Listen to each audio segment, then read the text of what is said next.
اللہ علیہ نے فرمایا کہ اس دعا کا پڑھنے والا حسن خاتمہ کی دولت سے یقیناً سرفراز ہوگا۔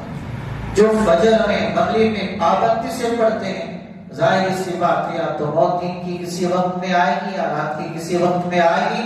تو اس دعا کی برکت سے جہنم سے بچنا گویا حسن خاتمہ کی دولت کو پا لینا ہے کہ اس کی موت ایمان پر آئے۔ اسی بسم اللہ الرحمن الرحیم للہ ما فی السماوات وما فی الارض للہ ما فی السماوات وما فی الارض للہ ما فی السماوات وما فی الارض وَإِن تُبْدُوا مَا فِي أَنفُسِكُمْ أَوْ تُخْفُوهُ يُحَاسِبْكُم بِهِ اللَّهُ فَيَغْفِرُ لِمَن يَشَاءُ وَيُعَذِّبُ مَن يَشَاءُ فَيَغْفِرُ لِمَن يَشَاءُ وَيُعَذِّبُ مَن يشاء والله على كل شيء قدير والله على كل شيء قدير الصلاة والسلام على سيد الأنبياء والمرسلين سيدنا محمد وآله وأصحابه أجمعين أما بعد فأعوذ بالله من الشيطان الرجيم بسم الله الرحمن الرحيم يثبت الله الذين آمنوا بالقول الثابت في الحياة الدنيا وفي الآخرة ويضل الله الظالمين ويفعل الله ما يشاء صدق اللہ العظیم۔ بزرگان محترم، قابل احترام، جس آیت مبارکہ کی میں نے آپ کے سامنے تلاوت کرنے کی سعادت حاصل کی ہے، یہ آیت شریفہ سورہ ابراہیم کی آیت نمبر 27 ہے، جو کہ 13ویں پارے میں موجود ہے۔ اس آیت کریمہ میں اللہ پاک نے اہل ایمان کو بہت بڑی بشارت عطا فرمائی، اور وہ بشارت میں ایمان پر ثابت قدمی، جو کہ بندے مومن کے لیے ثابت قدمی سے بڑھ کر اور کوئی نعمت ہو ہی نہیں سکتی۔ اسی سلسلے میں قرآن پاک کے مختلف مقامات سے آپ حضرات کی خدمت میں خاتمے کے سلسلے میں عرض کرتا رہا ہوں۔ اللہ کے یہاں انسان کے تمام اعمال کا دار و مدار خاتمے پر ہے۔ زندگی بھر کے اعمال اچھے رہے، اگر خاتمہ صحیح نہیں ہوا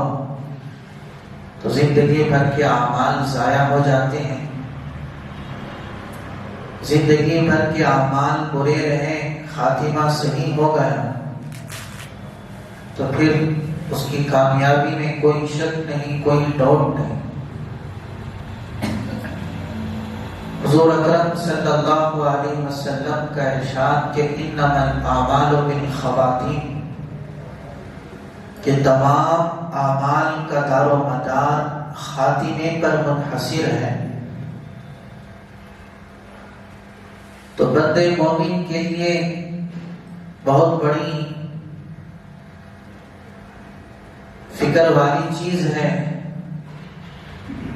اور بہت بڑا مسئلہ ہے کہ میری موت کس حال میں آئے گی، مرتے وقت کلمہ نصیب ہوگا یا نہیں، مرتے وقت عقائد صحیح رہیں گے یا نہیں. تو اب سوال یہ پیدا ہوتا ہے آخری وقت کس کا کیسا ہے اللہ ہی بہتر جانتے ہیں، لیکن اللہ پاک کی بہت بڑی مہربانی، اس کی نوازش، اس کا کرم کہ اس نے آخری وقت کو بہتر بنانے کے لیے بے شمار ہدایات قرآن پاک میں عطا فرمائے. تو انہی میں سے ایک چیز ہے ثابت قدمی، کہ اللہ جنہیں ثابت رکھنا چاہیں دنیا کے سارے شیطان مل کر بھی اس کو گمراہ نہیں کر سکتے، اور جسے اللہ گمراہ کر دے دنیا کے سارے قطب ابدال مل کر بھی اس کو ہدایت نہیں دے سکتے. ابھی جو ثابت قدمی دین پر قائم رہنا،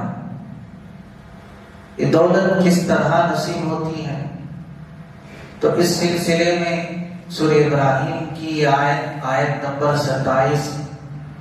اور اسی طرح قرآن پاک کی دیگر آیات ہیں. اللہ پاک کا فرمان ہے یثبت اللہ الذین آمنوا، اللہ ثابت رکھتے ہیں، مضبوط رکھتے ہیں ان لوگوں کو جو ایمان لائے، بالقول ثابت، مضبوط کلمے کے ذریعے، مضبوط بات کے ذریعے، قول ثابت کے ذریعے. قول ثابت سے مراد کلمہ طیبہ ہے، توحید ہے، ایمان ہے، کہ جن کی زندگی ایمان والی زندگی ہے، صحیح عقائد والی زندگی ہے، ہمیشہ جو اپنے ایمان کی فکر میں رہتے ہیں، اللہ ایمان کی برکت سے، کلمہ طیبہ کی برکت سے، صحیح عقائد کی برکت سے ان کو ثابت رکھتے ہیں فی الحیات الدنیا، دنیا کی زندگی میں بھی، اور فی الآخرہ، اور آخرت کی زندگی میں بھی. اس آیت کے تحت حضور اکرم صلی اللہ علیہ وسلم نے ارشاد فرمایا آخرت کی زندگی سے مراد قبر کی منزل ہے، کہ جو اپنے ایمان کی فکر کرتے رہیں تو اللہ کا یہ دستور ہے وَمَا كَانَ اللَّهُ لِيُضِيعَ إِيمَانَكُمْ، کہ اللہ تمہارے ایمان کو ضائع نہیں کرتے. وَكَانَ اللَّهُ شَاكِرًا عَلِيمًا، اس لیے کہ اللہ سے بڑھ کر کوئی قدردان نہیں، اللہ سے بڑھ کر کوئی محسن نہیں، اللہ سے بڑھ کر کوئی اچھے عمل کا بدلہ دینے والا نہیں. تو جو لوگ ایمان کی فکر کرتے رہے، ایمان پر جمے رہے، تو اللہ نے اس بات کی ذمہ داری لے لی ہے کہ ان کے ایمان کو ضائع نہیں فرمائیں گے، ان کے ایمان کو اور مضبوط کر دیں گے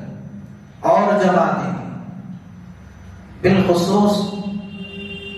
دنیا میں تو ہر کوئی کہہ سکتا ہے کہ فلاں مومن ہے، فلاں مسلمان ہے، لیکن موت کے وقت پتہ چلتا ہے، قبر میں پتہ چلتا ہے کہ افرس تحت رجلک ام حمار، گھوڑے پر سوار تھے یا گدھے پر سوار تھے. فکشفنا عنک غطاءک، جب آنکھوں سے اللہ پردہ ہٹائے گے اس وقت حقیقت کھل کر سامنے آ جائے گی کہ ہمارا ایمان کس قدر قابل قبول تھا یا نہیں. تو بہرحال جو ایمان کی فکر کرتے رہے، ایک تو دنیاوی زندگی میں بھی آخری وقت تک اللہ ان کے ایمان کو جما دیں گے، اور آخرت میں بھی، قبر میں بھی جب منکر نکیر کے سوالات ہوں گے تو اللہ ان کے جوابات میں نصرت فرمائیں گے، مدد فرمائیں گے کہ بندہ منکر نکیر کے سوالوں کا صحیح جواب دے دے گا، اللہ کی طرف سے مدد شامل حال ہوگی. تو اس آیت کے تحت حضور اکرم صلی اللہ علیہ وسلم کے ارشاد، حضرات صحابہ کی تفسیر اور حضرات تابعین کے اقوال کی بنا پر اشارہ ہے حسن خاتمہ کی طرف۔ تو جو ہمیشہ ایمان کی فکر کرتے رہتے ہیں تو اللہ نے اس بات کی ذمہ داری لے لی ہے کہ اللہ ان کے ایمان کو ضائع نہیں فرمائے، کہ جب آخری وقت میں، اس سے پہلے بھی میں نے عرض کیا کہ شیطان جو ایڑی چوٹی کی زور لگائے گا مسلمان کو اسلام سے دور کرنے کے لیے، تو اس وقت اللہ حضرت جبریل علیہ السلام کے ذریعے اپنے خاص بندوں کی مدد فرمائے۔ سفیان ثوری رحمۃ اللہ علیہ فرماتے ہیں کہ ملک الموت جب کسی کی روح قبض کرنے آتے ہیں تو سب سے پہلے اس کے شہرت پر انگلی رکھتے ہیں، جس سے اس کی عقل ختم ہو جاتی ہے۔ فرمایا کہ اگر اس کی عقل ختم نہ ہو تو موت کی جو شدت ہوتی ہے، سختی ہوتی ہے، وہ اس قدر خطرناک ہوتی ہے کہ اس تکلیف کی وجہ سے وہ تلوار لے کر آس پاس کے سارے لوگوں کو قتل کر دے۔ تو سب سے پہلے اس کے شہرت پر انگلی رکھتے ہیں کہ جس سے اس کی عقل بیکار ہو جائے۔ تو ایسے نازک موڑ میں شیطان اس قدر محنت کرتا ہے کہ بندے کو ایمان سے ہٹا دے، باپ کی شکل میں، ماں کی شکل میں، مرحومین کی شکل میں آ کر گمراہ کرنے کی پوری کوشش کرتا ہے۔ تو حضور اکرم صلی اللہ علیہ وسلم نے ارشاد فرمایا، جو مومن ہوتا ہے وہ شیطان کو ایسے کمزور کر دیتا ہے جیسے کوئی سفر کرنے والا کثرت سفر کی وجہ سے اونٹ کو کمزور کر دیتا ہے، دبلا کر دیتا ہے۔ تو اس حدیث پاک میں یہ اشارہ دیا گیا ہے کہ جو صحیح معنوں میں مومن ہیں، مسلمان ہیں، جن کا ایمان مضبوط ہے، شیطان کبھی انہیں گمراہ نہیں کر سکتا، شیطان ایمان سے انہیں نہیں ہٹا سکتا۔ تو جبریل علیہ السلام کو اللہ بھیجتے ہیں، جبریل علیہ السلام ایک پر مار کر تمام شیطانوں کو بھگا دیتے ہیں، پھر بندے کے سامنے کلمہ پڑھتے ہیں اور جنت کی بشارت سناتے ہیں، جس کا تذکرہ خود قرآن پاک میں سورہ حامیم السجدہ میں موجود ہے۔ ان الذین قالوا ربنا اللہ، کہ جو لوگ یوں کہتے رہے کہ ہمارا رب اللہ ہے، ثم استقاموا، پھر اس پر جمے رہے، تتنزل علیہم الملائکہ، اللہ تعالیٰ فرشتوں کو اتارتے ہیں، فرشتے آتے ہیں، اللہ تخافوا ولا تحزنوا، اور کہتے ہیں کہ تمہیں اب کسی چیز کے خوف کرنے کی کوئی ضرورت نہیں، آنے والے منازل سے خوف زدہ ہونے کی کوئی ضرورت نہیں، اور چھوٹنے والی چیزوں سے غم زدہ ہونے کی کوئی ضرورت نہیں۔ وابشروا بالجنہ، اور تم جنت کی بشارت حاصل کرو، التی کنتم توعدون، کہ جس کا وعدہ تم سے کیا گیا تھا، نحن اولیاؤکم فی الحیات الدنیا وفی الآخرہ، کہ ہم دنیاوی زندگی میں بھی تمہارے دوست رہیں اور آخرت کی زندگی میں بھی تمہارے دوست ہیں۔ تو فرشتوں کے ذریعے اللہ کلمہ پڑھاتے ہیں آخری وقت میں بندوں کو جو ساری زندگی ایمان کی فکر کرتے رہے، ان کے قدموں کو جمائے رکھتے ہیں، مضبوط رکھتے ہیں، اور اللہ تعالیٰ قبر میں بھی، صراط میں بھی، قیامت کے دن بھی ان کے ایمان کی حفاظت فرمائے۔ وَيُضِلُّ اللَّهُ الظَّالِمِينَ، اور جو ظالم لوگ ہوتے ہیں اللہ انہیں گمراہ کر دیتے ہیں۔ نافرمان، کفار، مشرکین، فاسقین، نافرمانی کی وجہ سے، ظلم کی وجہ سے، گناہوں کی وجہ سے آخری وقت میں گمراہی میں مبتلا ہو جاتے ہیں۔ وَيَفْعَلُ اللَّهُ مَا يَشَاءُ، اور اللہ جو چاہے کرتے ہیں، کوئی اس کو روک نہیں سکتا۔ وَيَفْعَلُ اللَّهُ مَا يَشَاءُ، اس آیت کے تحت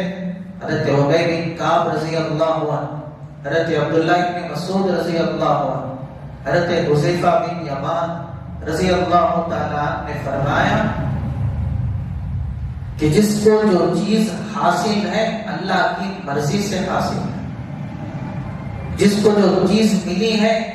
ہر حال میں ملنے ہی والی تھی، دنیا کی کوئی طاقت اس کو ٹال نہیں سکتی، اور جس کو جو چیز نہیں ملی یہ بھی اللہ ہی کی مرضی ہے، ساری دنیا والے مل کر وہ چیز اس کو دے نہیں سکتے، نہ اس کو یہ چیز حاصل ہو سکتی تھی۔ اس آیت کے تحت حضرات مفسرین نے، حضرات صحابہ کی اس جماعت نے، جس میں عبداللہ ابن مسعود، حذیفہ بن یمان، ابی بن کعب رضی اللہ عنہ موجود ہیں، ارشاد فرمایا اگر حالات پر، تقدیر پر تمہارا ایمان نہیں ہے تو پھر تمہارا ٹھکانہ جہنم ہے۔ یعنی وَيَفْعَلُ اللَّهُ مَا يَشَاءُ، اس آیت کے تحت فرمایا جو ہو رہا ہے اللہ کی مرضی سے ہو رہا ہے، اس پر ایمان لاؤ۔ جسے جو چیز ملی ہے اللہ کی مرضی سے ملی ہے، جسے جو چیز نہیں ملی یہ بھی اللہ کی مرضی ہے۔ کوئی بادشاہ بنا اللہ کی مرضی سے بنا، کوئی کرسی سے اتر گیا اللہ کی مرضی سے اتر گیا، کوئی معزز ہوا اللہ کی مرضی سے ہوا، کوئی ذلیل ہوا اللہ کی مرضی سے ہوا، کوئی امیر ہوا، کوئی غریب ہوا، تو جتنے دنیا کے اسباب ہیں ان کے پیچھے اللہ پاک کی طاقت ہے، اس کی چاہت ہے، اور یہی ہمارا ایمان ہے۔ تو اس آیت مبارکہ میں اللہ پاک نے آخر وقت میں اس نے خاتمہ پانے کے لیے بہترین رہنمائی فرما دی، اور وہ طریقہ ہے اچھے اعمال، ایمان کی فکر، کہ جو لوگ ایمان کی فکر کرتے ہیں، اعمال صالحہ پر قائم رہتے ہیں، اللہ کا وعدہ ہے کہ اللہ ان کی ایمان کی حفاظت فرمائے۔ اور جو لوگ ظلم و ستم کی، گناہوں کی زندگی گزارتے ہیں تو پھر ان کے لیے آخری وقت میں خطرہ ہی خطرہ ہے۔ تو اس آیت کے تحت اور اسی طرح قرآن پاک کی دیگر آیات جن میں ثابت قدمی کی بشارت سنائی گئی، جیسے اللہ نے فرمایا یا ایھا الذین آمنوا ان تنصروا اللہ ینصرکم، ایمان والو اگر تم اللہ کی مدد کرو گے، یعنی اس کے دین کی مدد کرو گے تو اللہ تمہاری مدد کرے گا، وَيُثَبِّتْ أَقْدَامَكُمْ، تمہارے قدموں کو جما دے گا۔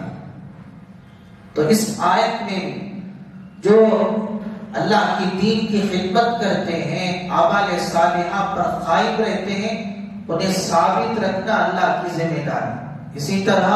قُلْ نَزَّلَهُ رُوحُ الْقُدُسُ مِنْ رَبِّكَ بِالْحَقِّ لِيُثَبِّتَ الَّذِينَ آمَنُوا، جو لوگ قرآن پاک کو تھامے رکھتے ہیں، کثرت سے تلاوت کرتے ہیں، قرآن پاک کے مطابق زندگی گزارتے ہیں، تو ان کے لیے بھی اس آیت میں بشارت سنائی گئی کہ اللہ ان کو بھی ثابت رکھیں گے آخر وقت میں، دنیا میں بھی آخرت میں بھی۔ تو بہرحال اعمال صالحہ چاہیے کہ ان اعمال کو اپنانے کی پوری کوشش کریں کہ جن سے ہمارا ایمان اللہ پاک کی حفاظت میں آ جاتا ہے، اللہ کی امان میں آ جاتا ہے، اور اللہ ہمارا کارساز اور وکیل بن جاتا ہے۔ تو ان اعمال صالحہ میں سے اس وقت مختصراً اعمال حدیث کی روشنی میں آپ کے سامنے عرض کرنے کی جستجو کرتا ہوں کہ جن سے اس نے خاتمہ کی دولت کا ملنا یقینی ہے۔ حضور اکرم صلی اللہ علیہ وسلم کا ارشاد ہے کہ جو 5 وقت نمازوں کا اہتمام کرتے ہیں، اللہ نے اس بات کی ذمہ داری لے رکھی ہے کہ اللہ ان کے لیے آخرت کے سارے منازل آسان کر دیں، اپنی ذمہ داری سے جنت میں داخل کریں گے اور اپنے فضل سے انہیں جہنم سے آزاد کر دیں گے۔ تو اس حدیث میں اور جیسے دیگر سینکڑوں احادیث کی روشنی میں یہ بشارت دی گئی ہے، جو یہ چاہتے ہیں کہ مرتے وقت کلمہ نصیب ہو، موت اچھی آئے، تو انہیں چاہیے کہ نمازوں کا اہتمام کریں، 5 وقت نمازوں کی پابندی کریں۔ انشاءاللہ جو نمازوں کا اہتمام کرتے ہیں، اللہ اس کی برکت سے اللہ پاک آخر وقت میں کلمہ نصیب فرمائیں گے، اس نے خاتمہ کی دولت سے سرفراز فرمائیں گے۔ اسی طرح حدیث پاک میں جو لوگ ہر فرض نماز کے بعد آیت الکرسی کے پڑھنے کا اہتمام کرتے ہیں تو حدیث پاک میں ہے ان کو جنت پہ جانے سے سوائے موت کے اور کوئی چیز نہیں روک رہی ہے، یعنی ان کا جنت میں جانا یقینی ہے۔ تو گویا آیت الکرسی کا پڑھنا اس بات کی علامت ہے کہ اللہ پاک مرتے وقت کلمہ نصیب فرمائے، اس لیے کہ جس کی موت ایمان پر آئے گی وہی تو جنت میں جائے۔ تو آیت الکرسی پڑھنے پر جنت کی بشارت کا ملنا گویا حسن خاتمہ کی بشارت کا ملنا۔ اسی طرح حدیث پاک میں ہے جو لوگ اذان کا اہتمام کرتے ہیں، اذان کے جملوں کا جواب دیتے ہیں اور اذان کا ادب کرتے ہیں اور اذان کے بعد کی دعا پڑھتے ہیں، حضور اکرم صلی اللہ علیہ وسلم نے فرمایا کہ میری شفاعت ان کے لیے واجب ہو جاتی ہے۔ تو اس حدیث کے تحت ملا علی قاری رحمۃ اللہ علیہ نے فرمایا اذان کے بعد دعا پڑھنے میں جو شفاعت کے واجب ہونے کا تذکرہ ہے، اس میں حسن خاتمہ کی طرف اشارہ کیا گیا، یعنی جس کی موت ایمان پر آئے گی اسی کو تو حضور کی شفاعت نصیب ہوگی۔ کفار تو شفاعت سے محروم رہے، ایمان والے ہی شفاعت کے حقدار ہوں گے، لہٰذا جو چاہتے ہیں کہ حسن خاتمہ کی دولت نصیب ہو جائے، ایمان کی حالت میں، اسلام کی حالت میں موت آئے، تو انہیں چاہیے کہ اذان کا ادب کریں اور اذان کے جملوں کا جواب دیں اور اذان کے بعد کی دعا اہتمام سے پڑھیں،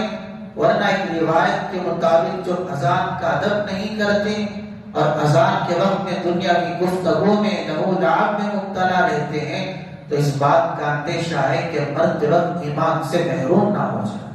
اسی طرح حسن خاتمہ جیسی دولت ملنے کے لیے جو اعمال سبب بنتے ہیں ان میں ایک عمل یہ بھی ہے، حدیث پاک میں ہے، حضور اکرم صلی اللہ علیہ وسلم نے ارشاد فرمایا جو فجر کی نماز کے بعد، مغرب کی نماز کے بعد، دو نمازوں کے بعد، جو فجر کی نماز کے بعد 7 مرتبہ یہ دعا پڑھیں، اللہم اجرنی من النار، اللہم اجرنی من النار، اے اللہ مجھے دوزخ سے بچا لے، دوزخ سے نجات عطا فرما۔ 7 مرتبہ چھوٹی سی دعا ہے، پڑھ لیں، اگر مغرب سے پہلے اس کی موت آ جائے تو اللہ جہنم سے اس کو نجات عطا فرما۔ اور جو مغرب میں اس دعا کو 7 مرتبہ پڑھ لیں، اللہم اجرنی من النار، صبح ہونے سے پہلے اس کی موت آ جائے تو اللہ اس کو جہنم سے نجات عطا فرما۔ چھوٹی سی دعا ہے،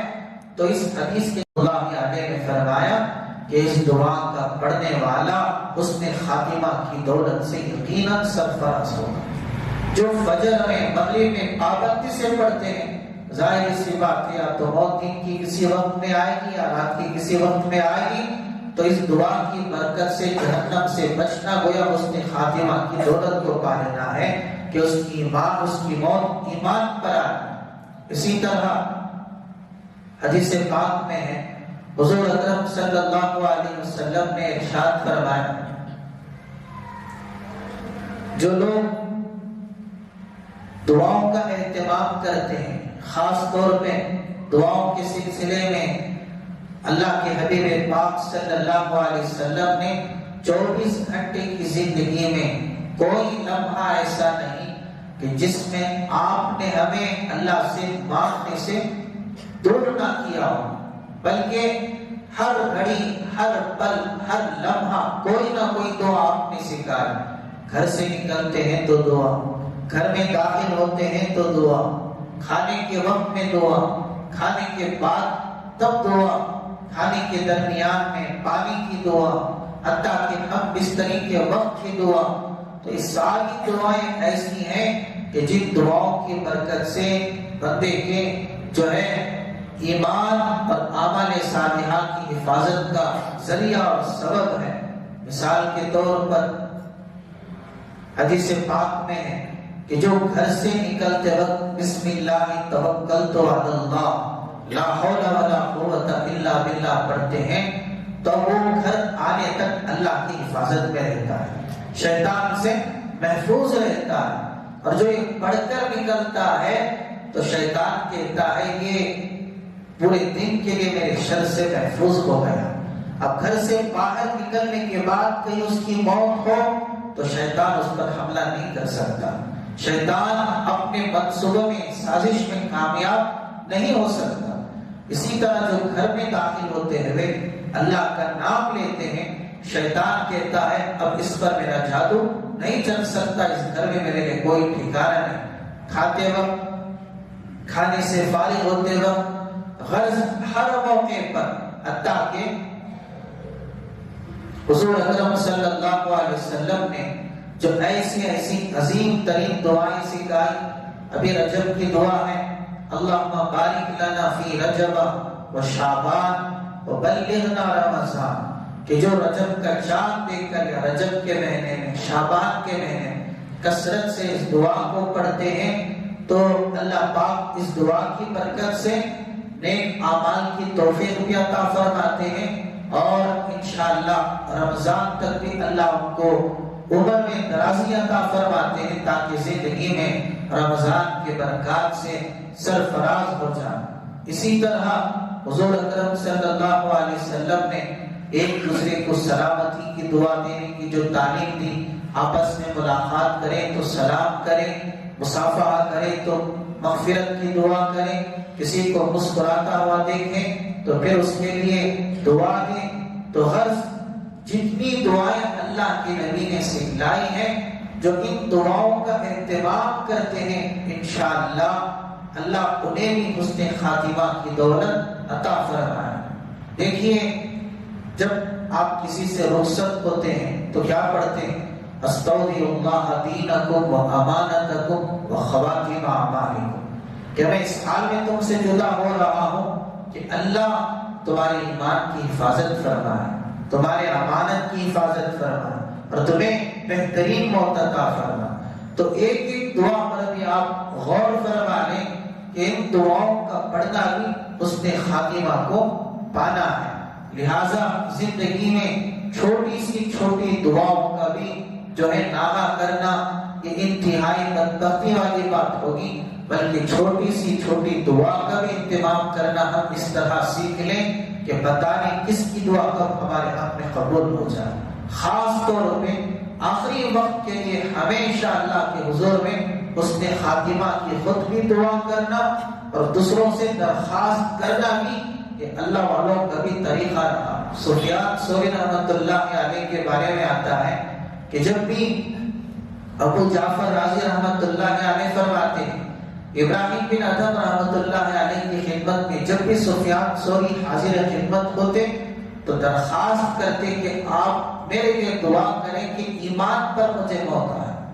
توحید پر مجھے موت آئے. تو خود بھی دعا کرنا اور دوسروں سے دعاؤں کی درخواست کرنا، تو دعاؤں میں اتنی طاقت ہے کہ دعا کرنے والے بخشے بخشائے ہوئے ہیں، دعائیں مانگنے والے کبھی وہ اللہ کے دین سے، اس کی عطا سے محروم نہیں ہو سکتے. لہذا جو بھی دعا ہو، چھوٹی دعا ہو بڑی دعا ہو، انشاءاللہ یہ دعائیں ذریعہ بنتی ہیں. سو رہے ہیں اللہم بسمک اموت و احیا، تیرا نام لے کے سو رہا ہوں، تیرا نام لے کے بیدار ہوگا، تو اس حال میں موت آ گئی تو پھر اللہ کے نام پر موت آ گئی. بیدار ہو رہے ہیں اللہ کے نام کے ساتھ. حتیٰ کہ امام اعظم ابو حنیفہ رحمت اللہ علیہ نے ان دعاؤں کے ذریعے تعلیم فرمایا کہ جو کسی بھی نعمت کے ملنے پر اللہ کی تعریف کرتا ہے، شکریہ ادا کرتا ہے، تو قرآن پاک کا ایک دستور ہے لَإِن شَكَرْتُمْ لَأَزِيدَنَّكُمْ، کہ تم میرا شکر ادا کرو گے تو جس نعمت پر شکریہ ادا کرو گے اس نعمت کو اور بڑھاؤں گا، وہ کبھی نعمت میں تم سے نہیں چھینوں گا. ناشکری کرو گے تو میرا عذاب سخت ہے. تو اس آیت کے تحت امام اعظم ابو حنیفہ رحمت اللہ علیہ نے فرمایا کثرت سے ایمان جیسی نعمت کے ملنے پر اللہ کا شکریہ ادا کرتے ہو. اگر تم چاہتے ہو کہ تمہاری موت ایمان پر آئے، ایمان میں اضافہ ہو، زیادتی ہو، تو تمہیں چاہیے کہ جب بھی دعا کرو سب سے پہلے کہو اللہ تیرا شکر ہے تو نے ہمیں مسلمان بنایا، تو نے ہمیں مومن بنایا، اللہ کا فرمان سچا ہے، برحق ہے۔ جو جس نعمت پر اللہ کا شکریہ ادا کریں گے کبھی اللہ وہ نعمت اسے چھینتے نہیں بلکہ اور بڑا اور اضافہ کریں گے۔ ہم دنیاوی چیزوں کو تو نعمت سمجھتے ہیں، عام طور پر عمومی طور پر ایمان اور ہدایت جیسی نعمتوں سے ہم غافل ہو جاتے ہیں۔ اس لیے چند دعائیں ایسی ہیں کہ جن میں یہ احساس بھی دلایا گیا، جیسے کھانے سے فارغ ہونے کے بعد الحمدللہ الذی اطعمنا وسقانا، جہاں ہم اللہ کا شکریہ ادا کرتے ہیں کہ تمام تعریفیں اس اللہ کے لیے ہیں جس نے ہمیں کھلایا اور پلایا، وجعلنا من المسلمین، اور جس نے ہمیں مسلمانوں میں سے بنایا۔ تو یہ احساس رہے کھانا ہی صرف نعمت نہیں، پانی ہی نعمت نہیں، تمہارا مسلمان ہونا بھی بہت بڑی نعمت ہے۔ ایک پیغمبر کے بارے میں آتا ہے، روایت میں موجود ہے، ایک مرتبہ انہوں نے اپنی تنگی کی شکایت کی، فقر و فاقہ تھا، شکایت کی۔ اللہ نے فرمایا ارے میرے بندے، میرے نبی، کیا آپ کے لیے ایمان جیسی دولت میں یہ کافی نہیں ہے؟ اس نعمت کے رہتے ہوئے کیا کسی اور چیز کی تمہیں ضرورت ہے؟ کسی اور دولت کی تمہیں ضرورت ہے؟ تو فوراً فرمانے لگے اللہ، دنیا کی ساری نعمتوں کے مقابلے میں یہ نعمت ایسی ہے کہ دنیا کی ساری نعمت اس کا مقابلہ نہیں کر سکتی۔ یا اللہ تیرا شکر ہے کہ تو نے اگرچہ کہ دنیا میں کوئی چیز نہیں ملی لیکن ایمان دے کر تو نے مجھ پر اتنا بڑا احسان فرمایا کہ کائنات کی کوئی نعمت اس کا مقابلہ نہیں کر سکتی۔ تو بندے کے اندر سب سے پہلے یہ احساس پیدا ہو جائے کہ اللہ تو نے مجھے مسلمان بنایا، مومن بنا، تیرا شکر ہے، تیرا شکر ہے، تیرا شکر ہے۔ انشاءاللہ اللہ اسے ایمان والی موت عطا فرمائے۔ اللہ ہم سب کو عمل کی توفیق عطا فرمائے۔ آمین ثم آمین وآخر دعوانا الحمدللہ رب العالمین۔ اللهم لك الحمد كله ولك الشكر كله، وصل على حبيبك سيدنا ونبينا ومولانا محمد وبارك وسلم۔ ربنا آتنا في الدنيا حسنة وفي الآخرة حسنة وقنا عذاب النار۔ اے اللہ ہم سب کے گناہوں کو معاف فرما، ہم سب کے خطاؤں کو درگزر فرما، رحم و کرم کے فیصلے فرما۔ اے اللہ ہر حال میں تمام تعریفیں تیرے ہی لیے ہیں، تمام حق تیرے لیے سزاوار ہیں کہ تو نے ہمیں مسلمان بنایا، مومن بنایا، مسلمانوں کے گھروں میں پیدا فرمایا۔ اے اللہ ہم چاہ کر بھی یہ دولت حاصل نہیں کر سکتے تھے، اے اللہ تو نے بن مانگے دولت دے دی۔ ساری زندگی سجدے میں سر رکھ کر بھی ہم اس عظیم نعمت کا شکریہ ادا کرنے کی بالکل طاقت نہیں رکھتے۔ اے اللہ آخری وقت تک ہم سب کے ایمان کی حفاظت فرما، ہم سب کے اسلام کی حفاظت فرما۔ بظاہر جیسے اے اللہ ہم مسلمان کہلا رہے ہیں، اے اللہ اپنی فہرست میں بھی، اپنی نظر میں بھی ہمیں پکا مومن بنا دو، مسلمان بنا دو۔ اے اللہ پکا مومن بنا، مسلمان بنا، نفاق سے، شرک سے، کفر سے، اے اللہ ہر ایسے گناہ سے حفاظت فرما جو ہمیں ایمان سے محروم کرنے کا سبب بن جائے۔ مالک الملک آخری وقت تک ہم سب کو ایمان پر، دین پر، اے اللہ اعمال صالحہ پر جمع رہنے کی توفیق عطا فرما۔ شیطان کے تمام وسوسوں سے، نفسانی خواہشات سے، اے اللہ دنیا کے دھوکے سے، غفلت سے ہم سب کی حفاظت فرما۔ موت سے پہلے موت کی تیاری کی توفیق عطا فرما، موت کی سختی سے حفاظت فرما، سکرات کی موت سے حفاظت فرما، بری موت سے حفاظت فرما، حادثات کی موت سے حفاظت فرما، تجھے ناراض کر کے مرنے سے حفاظت فرما، مرتے وقت کلمہ نصیب فرما۔ اے اللہ مرتے وقت کلمہ پڑھنے میں تو ہماری مدد فرما، ہمیں ثابت رکھ، ہمارے ایمان کی اسلام کی حفاظت فرما، ہمیں اس حال میں اپنے پاس بلا لے کہ تو ہم سے راضی ہو، تیرے نبی ہم سے راضی ہو، تیری ناراضگی سے ہم تیری ہی پناہ مانگتے ہیں۔ کسی بھی گناہ کی وجہ سے ہمیں کبھی بھی اپنے در سے، اپنی رحمت سے دور نہ فرما۔ اے اللہ عذاب قبر سے حفاظت فرما، قیامت کے دن پل صراط کا راستہ بجلی کی طرح پار فرما، اپنے محبوب کی شفاعت نصیب فرما، اپنے حبیب پاک صلی اللہ علیہ وسلم کے دست مبارک سے آب کوثر مرحمت فرما، جہنم سے نجات نصیب فرما، جنت الفردوس عطا فرما، جو بیمار ہیں اے اللہ سب کو شفا عطا فرما، صحت نصیب فرما، اے اللہ جو مرحوم ہے ان کی مغفرت فرما، جنہوں نے دعاؤں کی درخواست کی ان کی جائز مقاصد کو پورا فرما، ہماری دعاؤں کو محض اپنے فضل و کرم سے حضور اکرم صلی اللہ علیہ وسلم کے صدقے طفیل میں قبول فرما۔ سبحان ربک رب العزة عما یصفون وسلام علی المرسلین والحمد للہ رب العالمین۔